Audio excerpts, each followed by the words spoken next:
आगे लेके चलते हैं और अपना मीट एंड ग्रीट सेशन शुरू करते हैं। कैसे एक ऑथर बनता है, राइटर बनता है, उसकी जर्नी क्या होती है। तो हमारे साथ जैसा कि आपने सुबह देखा शालिनी जी हैं, वो एक सुप्रसिद्ध लेखिका हैं, तो मैं उनको मंच पे बुलाना चाहूंगी और कुछ वार्तालाप करना चाहूंगी। आए सभी से तालियों की उम्मीद करती हूँ, प्लीज एक जोरदार ताली हो जाए।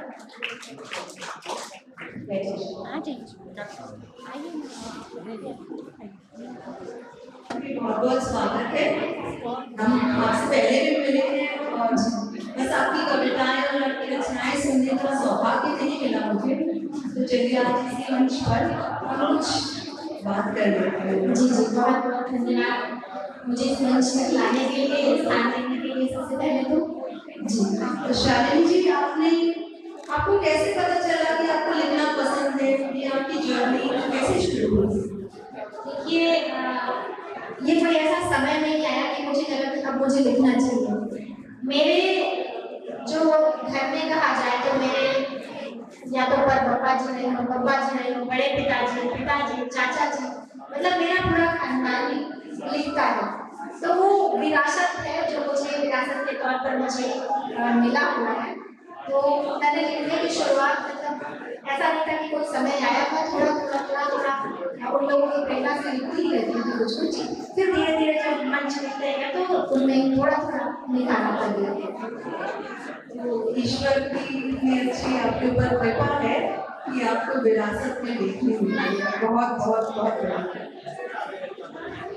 अगला मैं जानना चाहूँगी शालिनी जी कि आपके पसंदीदा लेखकों में से कौन है, क्योंकि यहाँ जनता आज हमारी जो है लिटरेचर से जुड़ने आई है, तो अगर कुछ पसंद के लेखक उनको पता चलते हैं तो उनको प्रेरणा मिलती है कि वो भी उन्हें पढ़ें, उन्हें फॉलो करें। जी, मुझे मैं पढ़ती हूँ किताबें और मैं सबसे ज़्यादा पसंद करती हूँ वो है चेतन भगत जी, क्योंकि उनकी जो किताबें हैं, जो लेखन है, उनकी जो रचनाएं जो भी हम पढ़ते हैं, तो ऐसी चीज़ें पढ़े जो हमें अपने यथार्थ जीवन से जोड़ती हैं। मुझे उनकी एक पुस्तक 11 रूल्स ऑफ गुड लाइफ वो बेहद पसंद है कि वो हमें अपने जीवन जीने के तरीके सिखाती है। हम जीवन में क्या आगे करना चाहते हैं, कैसे एकाग्रता, कैसे कंसंट्रेट हो, तो वो सब चीज़ें अपने रियल लाइफ से जुड़ी हुई लगती हैं। उनकी चाहे रोमांस भरी किताबें पढ़ लो, तो मुझे सबसे पसंद चेतन भगत जी है। मैं उनको पढ़ती हूँ, देखती हूँ।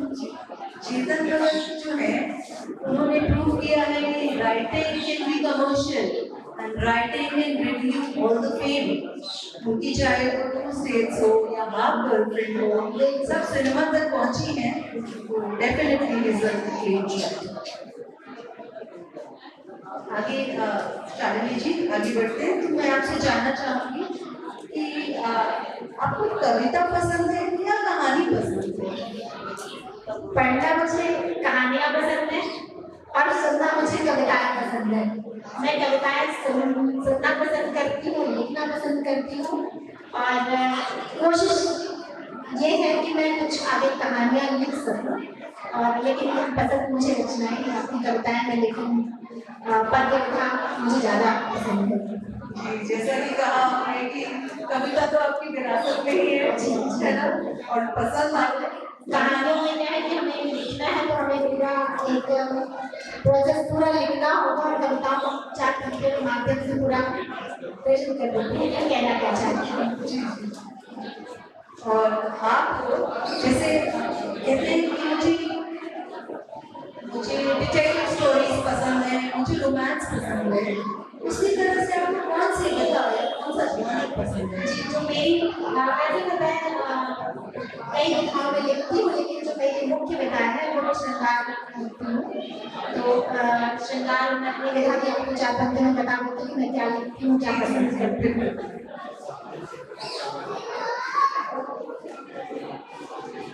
लिखती हूँ मोहब्बत का शब्द प्यार, लिखती हूँ मोहब्बत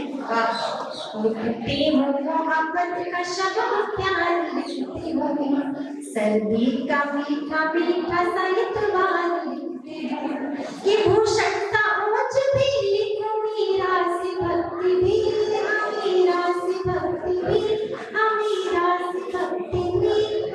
मैं राधिका हूँ कृष्ण की श्रृंगार मूर्ति हूँ, मैं राधिका हूँ कृष्ण की श्रृंगार मूर्ति हूँ। बहुत बहुत ही सुंदर। और हम आपको एक दिन तो नहीं छोड़ेंगे, हम अभी और भी आएंगे। आपकी कुछ वाणी ने हमें आज कुमार विश्वास जी की याद दिला दी है। बहुत ही सुंदर।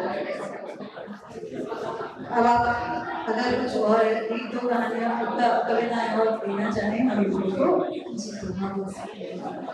जी, तो मैं चूंकि लिखती श्रृंगार उठा ही हूँ, तो मैं चाहती हूँ कि कुछ जैसे संबंधित में कुछ सुना के जाऊँ। मेरे समक्ष मेरी गुरु कह लीजिए, मेरी बड़ी बातें कह लीजिए, सभ्या और रुपया मैं बैठी हुई हैं, जिन्होंने सदैव मुझे छोटी बहन का स्नेह दिया है। बहुत कुछ सीखा भी है मैंने उनसे, बहुत कुछ देखा है उनके साथ। मैं कुछ सुना देती हूँ चार पंक्तियों में।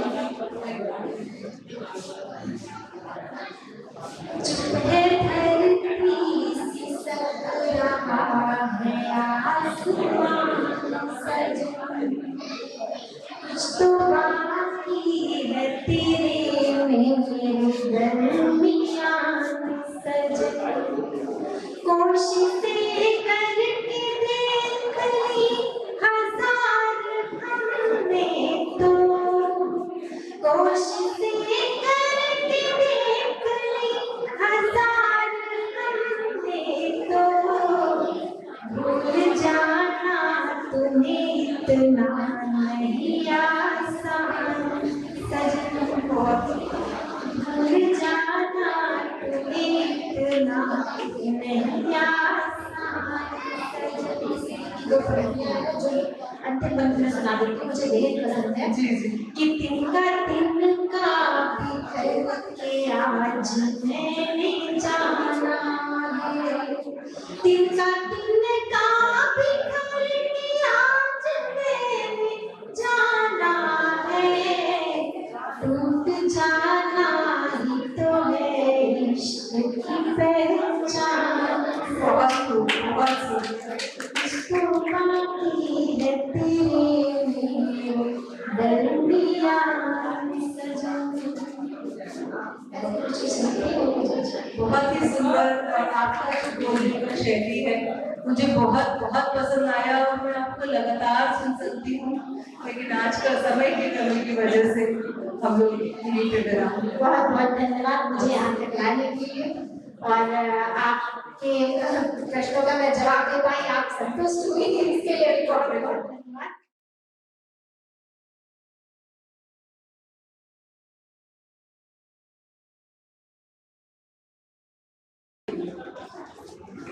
तालियों की कमी सुनाई दे रही है, मुझे मालूम है लंच टाइम है और सब भूखे हैं, पर कई बार जो ग्रुप में तालियां भी लगती है वो काफी।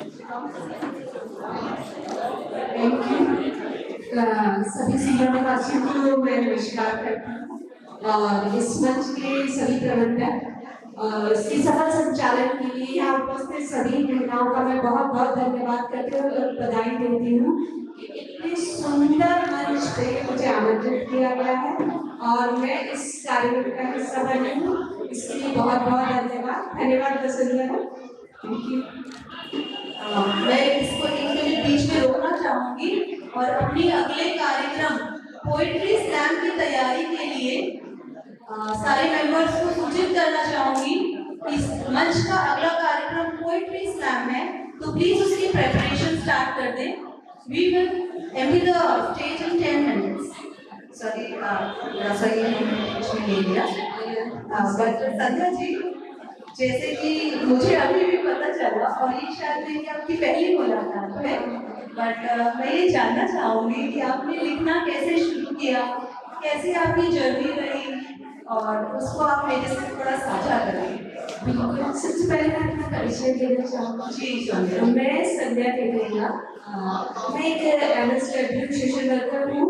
उसके बाद मैंने as a social welfare officer किया। उसके बाद मैंने जॉब छोड़ दी थी इन्हीं कारणों की वजह से, और मुझे थोड़ा सा ना एकांत मिला। मैंने दोबारा पढ़ाई स्टार्ट की, मैंने एमए चालन किया, तो उस दौरान मुझे कुछ समय मिला था जिसमें मैंने सिर्फ कविताएं लिखना शुरू की। मैं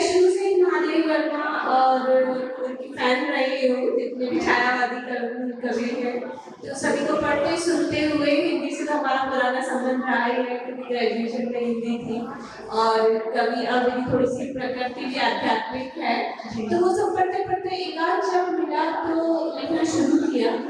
और जब अपनी पहली कविता अपने ही घर वालों को सुनाई तो मेरे ऊपर आरोप लगा कि तुमने चुरा के कविता लिखी है। तो ये बहुत बड़ा कॉम्प्लीमेंट था मेरे लिए कि हाँ मैं लिख सकती हूँ, कॉन्फिडेंस डेवलप हुआ। और उसके बाद लेखन जारी रहा और ईश्वर की कृपा से अभी तक चल ही रहा है। ये कई बार होता है हमारे साथ, हम कुछ रफ लिख देते हैं, है ना, और बाद में जब उसको पढ़ते हैं तो अरे क्या ये मैंने ही लिखा है। तो ये हर लेखक के साथ शायद होता होगा। अभी तक मैंने 3000 से ज़्यादा कोट्स लिख चुकी हूँ। मैं योर कोट पे रेगुलर लिखती हूँ, मतलब पर डे 2-3 कोट्स लिखना बहुत जरूरी हो जाता है हम लोगों के लिए। इससे टाइप हिस्सा हो गया है लेखन, तो उसके बिना रह नहीं पाते। तो अब जब खुद पढ़ते हैं ना अपने लिखा हुआ तो सच में नहीं, मतलब 3000 कोट्स आपको याद कैसे रहते, पढ़ते तो बहुत आश्चर्य होता है, खुशी भी होती है कि कहीं ना कहीं हम अपनी भाषा से इस कदर जुड़े हुए हैं। संध्या जी, आपको ये लिखने की प्रेरणा, कोई आपकी इंस्पिरेशन हो, कोई प्रेरणा हो तो हमसे साझा करें, दर्शकों से साझा करें। एक्चुअली मैं उत्तर प्रदेश से हूँ, आगरा से। तो आस पास ही देखिए वहाँ पे हम लोगों के बड़े बड़े, आप तो जब गालिब का शहर क्या कहते हैं, तो उसको कल्चर ही है। फिर मेरी शादी बिहार में हुई तो एक कल्चर डिफरेंस बहुत ज़्यादा था, और आप जब नई नई जगह पे जाते हैं तो सारी बातें नहीं शेयर कर पाते। तो होता है कि डायरी हमारी मित्र बन जाती है, तो वो डायरी को मैंने अपना मित्र बनाया और रचनाएं लिखना शुरू की।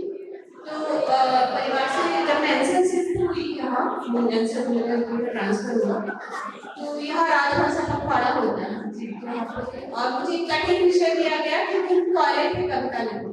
किसके नाम? कॉलेज।